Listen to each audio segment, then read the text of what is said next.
Well, Taiwan is facing a second day of Chinese military drills aimed at encircling the island. Authorities say they've tracked dozens of fighter jets and warships operating nearby. Let's go live to our Asia correspondent Stash Butler in Taipei.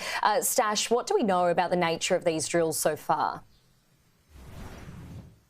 Well, Ash, Taiwan's defence ministry says that these drills are taking place in 9 areas around Taiwan's main island, 9 around Taiwan and its outlying islands, 5 around the main island, 4 others around these islands controlled by Taiwan just off the Chinese coast. They've counted 15 warships, 16 Coast Guard vessels and 49 flights by Chinese aircraft, 35 of which crossed into Taiwan's air defence identification zone. Now, Taiwan's defence ministry does say, interestingly, that though some of those fighter jets were armed with live ammunition, it hasn't seen any evidence of live fire around Taiwan's area so far, and none of those flights have crossed into sovereign waters. Now, all of this it comes just days after Taiwan swore in its new president, Lai Ching-te, who Beijing detests and calls a separatist who says that he's trying to split Taiwan from the mainland. Now, Lai Ching-te, for his part, says that Taiwan has no need to declare independence because it's already a sovereign state. So that's really the state of affairs here. We're waiting for more information from the Defence Ministry to see where the trajectory for this day of drills is going to go. What's been the response from Taiwan and other countries in the region there? Well, Taiwan's president was visiting a military, outpost on the island yesterday, and he spoke out, saying that he's ready to stand on the front line, as he put it, with his brothers and sisters in Taiwan's military. While facing the external challenges and threats, we will continue to defend the values of democracy, protecting regional peace and stability. Nearby South Korea has also called for peace to be restored in the Taiwan Strait. Japan says it will lodge its protests with Chinese authorities, and the opposition foreign minister, the coalition foreign minister, Shadow Foreign Minister Simon Birmingham, has spoken out against China's actions. This is deliberately dangerous action by China. It is action that risks miscalculation and risks escalation, and those risks should never be underestimated, and it's why China should not be undertaking this type of dangerous and destabilising activity. So it's likely we're going to see more condemnation coming from Taiwan, or rather, allies of the US, countries that broadly align with Taiwan, and we're monitoring to see exactly what developments occur in the air and in the sea around Taiwan in the hours to come. Stash, thank you for the latest update there. And we're going to stay on this topic. Joining me live is the Deputy Commander of the US Indo-Pacific Command, Lieutenant General Sklenka. Lieutenant, thank you for your time today on Sky News with me. I really appreciate it. It's great to be here, Holly. Thank you so much. Let's begin our conversation, I guess, of course, by talking about those latest China drills. What do you make of that? Well, one, I don't think it's a surprise that the PLA have been doing this, but I can tell you that the United States and Taiwan together are monitoring this situation really closely. I agree with the earlier comments that there is a potential for miscalculation out there, but I don't believe that this is indicative of any specific offensive actions by the Chinese. I think that the PLA are just out there trying to send a message on the cusp of the inauguration of President Lai. The big point, though, is I don't think, what I'm hoping doesn't happen is that the PLA try to use this post-inauguration period as an opportunity to create some kind of a new normal with additional increased pressure campaigns. There's been talk of this being, so to speak, I guess, a war rehearsal. What are your thoughts on that? Well, I think any time that you exercise, you could almost call that, you should be calling it a rehearsal. Whether or not it's a war rehearsal, I don't know.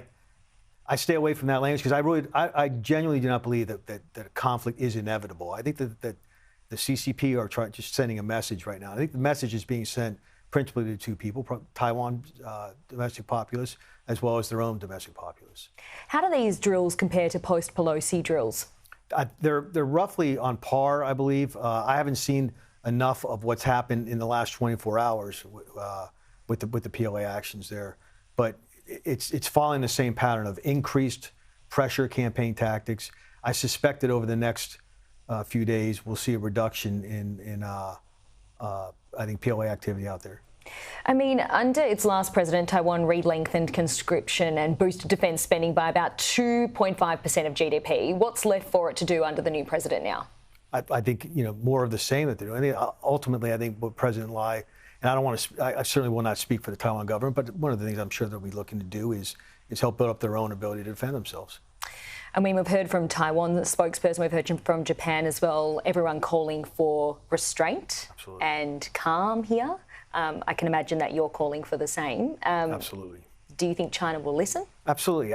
In the end, I'll reiterate it. I don't think anybody wants conflict in this region, and to include the Chinese. So I think, again, this is more of a messaging action than anything else, in my view. Now, you've spoken previously about the AUKUS alliance and that there wouldn't be an expectation of Australian troops to be deployed if conflict did break out. Do you still stand by those comments? I absolutely do. Conflict is a national sovereign decision. And I mean, Australian is it has their own sovereign policies, their own sovereign priorities. And there's no presumption from the United States that Australia or anybody else would necessarily embark on any kind of operation that the United States will do. Now, retired US Navy officer Dan Packer, he basically came out and said, I'm sure you're aware of his comments, but he said that, yes, Australian troops would be expected to do everything that the US crew are doing as well.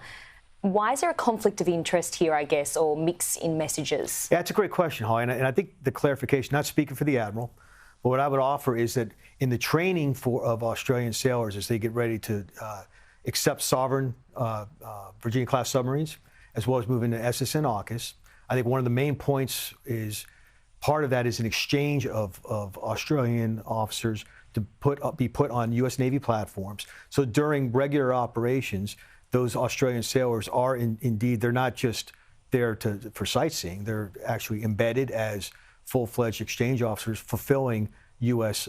billets. That's during normal training and all. Once we get into conflict, that's absolutely a separate issue, and that's why I go back to that's a sovereign decision whether or not Australia would either allow or request that their sailors would participate in such actions. Would AUKUS subs go if there was a conflict? That's up to Australia to determine. I mean, and I'm not being evasive. It's a sovereign decision that Australia would make. I mean, we've talked a lot about, I guess, the conflict in the region there. Potential conflict in the region, and we've seen China assert its somewhat dominance over Taiwan. Do you have a clear message for China at the moment, echoing those messages of restraint and calm? You are one of the US's top military commanders. What's your message? I guess the one message is there is no place for conflict. There's no place for coercion.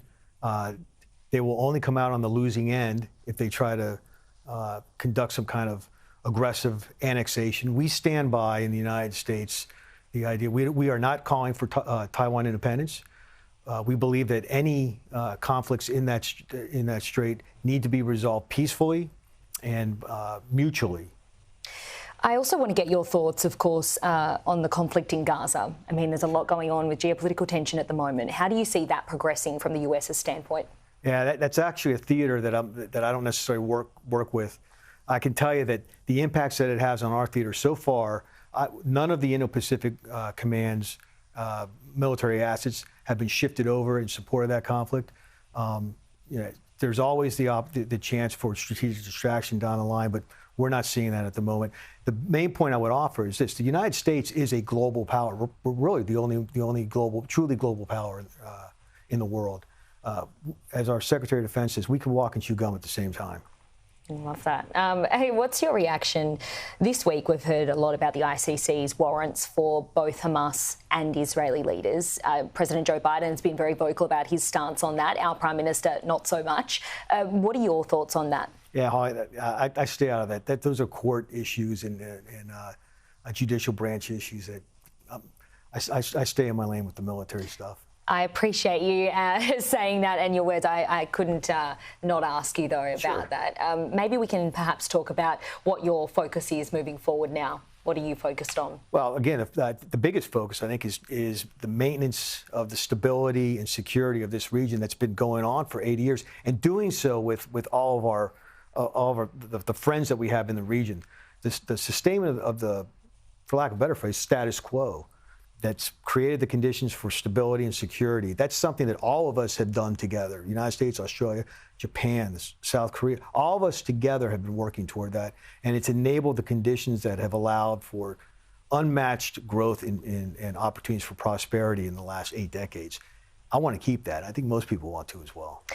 Talk to me a little bit, about your strategy for continuing to strengthen the reliance or alliance, between the US and Australia. How do you see that progressing into the future as well? It's a good point or a good question. I'll tell you, I think one of our main focus is the continual exercising together and rehearsing together, where we've come. You've heard of the term interoperability. We're at the point now where we're in many cases we're not just interoperable. We are interchangeable. We know each other well enough. We've learned from each other and trained together.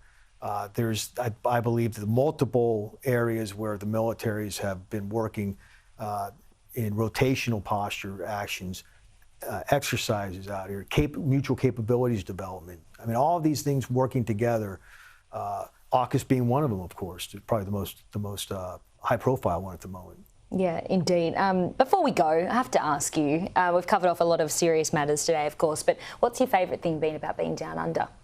Oh, it's the people. I mean, it's absolutely wonderful people. There's no doubt about that. Yeah, awesome. Well, it's lovely to have you in here. Thank you so much for coming in to Sky News to chat with us. I really appreciate it. Thanks, Holly. Take My care. honor. We'll see you soon. Thank you.